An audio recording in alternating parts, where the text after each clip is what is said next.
علیہ السلام نے فرمایا کہ العلماء ورثۃ الانبیاء، علماء جو ہیں وہ انبیاء کے وارث ہیں، کیونکہ انبیاء آتے ہیں کچھ دیر اپنا سلسلہ نبوت کے ساتھ لوگوں کو تبلیغ کی اور پھر اللہ رب العزت کے ہاں واپس چلے جاتے ہیں۔ تو ان کے جو بعد آنے والے ہیں، ان کے ساتھی، ان کے بعد محدثین، پھر علماء۔ تو جو شخص علماء سے ہی آپ کو بدظن کر دے، جو لوگ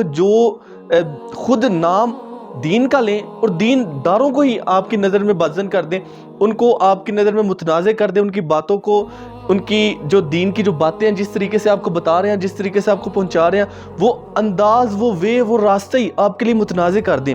تو آپ دین کو کیسے سمجھیں گے؟ اب کیسے یہ پتہ کریں گے کہ فلاں شخص ٹھیک ہے یا فلاں شخص غلط ہے؟ مثال کے طور پر کتابیں بھی پڑھ لیتے ہیں، کتابوں میں بھی اکثر ایسے مسائل ہوتے ہیں، ایسی چیزیں ہوتی ہیں جو انسان خود جتنی مرضی کوشش کر لے اس کو سمجھ نہیں آئیں گی، اس کے لیے اسے علماء کا سہارا لینا ہی پڑے گا۔ تو اگر آپ قرآن مجید پڑھتے ہیں، اگر آپ احادیث پڑھتے ہیں، قرآن مجید میں بھی ایسے بہت سے مسائل ہیں، اگر آپ اس کی تفاسیر پڑھ لیں، آپ جتنی مرضی آسان تفسیر لے لیں، لیکن کوئی ایسی جگہ، کوئی ایسا پوائنٹ ہوگا جس میں آ کے آپ کو کسی عالم دین کی، کسی مولوی کی، کسی مسجد کے امام کی ہیلپ لینی پڑے گی۔ لیکن اگر آپ کا مائنڈ سیٹ یہ ہو چکا ہو کہ یار مولوی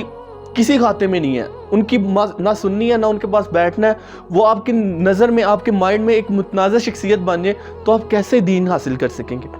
آپ کسی بھی چیز کو، اگر آپ سٹڈی کو متنازع کر دیں تو لوگ سٹڈی حاصل کرنا چھوڑ دیں گے، لوگ اس سے دور ہو جائیں گے۔ آپ دین کو متنازع کریں گے، آپ مولویوں کو، آپ علماء کو متنازع کریں گے، تو اس کا مطلب آپ لوگوں کو دین سے دور کر رہے ہیں، ان کو اپنی بات صحیح کرنے کے لیے آپ کسی کو بھی غلط کہہ رہے ہیں۔ نبی اکرم صلی اللہ علیہ وسلم نے فرمایا کہ قرب قیامت اللہ تعالیٰ علم کو اٹھا لے گا۔ کیا مطلب کہ اللہ تعالیٰ لوگوں کے سینوں سے علم کھینچ لے گا؟ بالکل بھی نہیں۔ اللہ تعالیٰ بڑے بڑے جید علماء کرام کو اپنے پاس بلانا شروع کر دے گا۔ پھر کیا ہوگا کہ جہلاء اپنے آپ کو عالم فاضل کہتے ہوئے لوگوں کے سامنے آئیں گے، ان کو ایسے فتاویٰ دیں گے، ایسے فتوے دیں گے جو ان کو خود بھی اس میں وہ غلطی پر ہوں گے، خود تو اس سے فائدہ نہیں اٹھا سکے ہوں گے، خود تو اس میں وہ گمراہی کا شکار ہو چکے ہوں گے، وہ لوگوں کو جن کو بتا رہے ہیں، جن کے سامنے بات کر رہے ہیں، جو ان کے فالوورز ہوں گے، ان کو بھی گمراہی میں ڈال رہے ہوں گے۔ اب کچھ لوگ ایسے ہیں جن کی فیلڈ الگ ہے، جن کا کام ہے لوگوں کو موٹیویٹ کر کے دین کے قریب کرنا، نہ کہ ان کو علماء کے خلاف کر کے، علماء سے دور کر کے دین سے دور کر دے۔ ایک صاحب ہے، ان کا ہمیشہ اپنی تقریر میں، اپنی سپیچ میں بہت زیادہ یہ لفظ استعمال ہوتا ہے کہ یہ جو بات میں آپ کو بتائی ہے، مولوی آپ کو پوری بات نہیں بتائے گا، مولوی آپ کو کبھی بھی اس کی مکمل بات آپ کو نہیں بتائے گا۔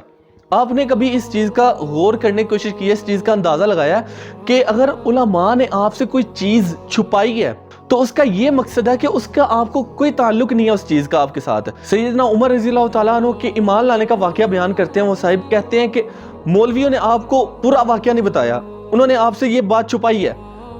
ہمیں نہیں جاننی، ہمیں ضرورت نہیں۔ حضرت عمر رضی اللہ تعالیٰ عنہ کی ایمان لانے کے بعد جتنی قربانیاں، جس طرح انہوں نے اپنے آپ کو دین کے لیے پیش کیا، اور جو ان کی دین کے لیے خدمات ہیں، ہمارے لیے آج تک جتنے مسائل ہیں ان کے ذریعے ہم تک پہنچے ہیں،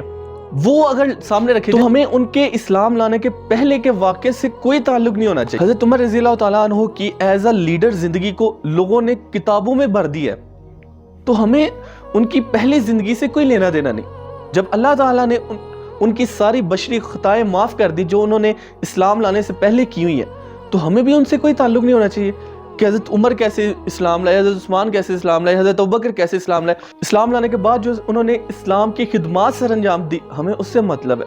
ہمیں اس چیز کی رسپیکٹ کرنی ہے، ہمیں اس چیز کو دیکھنا، ہم نے اس چیز کو پڑھنا، ہم نے اس چیز پر غور کرنا، ہم نے اس چیز کو انالائز کر کے اپنی زندگی ان کے مطابق بٹھانی ہے۔ تو اگر آپ یہ چیز دیکھیں تو اور بھی بڑے صحابہ ہیں جن کی زندگی پہلے اسلام لانے سے بہت مختلف تھی، لیکن اسلام لانے کے بعد ان کی زندگی انتہائی آئیڈیل بن گئی۔ ہمیں ان کی آئیڈیل زندگی کو دیکھنا ہے، ہمیں ان کی پہلی زندگی کو نہیں دیکھنا۔ میں نے جو اب تک آبزرو کیا ہے اس چیز کے حوالے سے کہ ہمیں علماء کی ہر دور میں ضرورت پڑے گی۔ اگر ہم اپنے آپ کو علماء سے دور کریں گے، اس کا مطلب یہ ہوگا کہ ہم علماء سے دور نہیں ہو رہے، ہم دین سے دور ہو رہے ہیں۔ ہم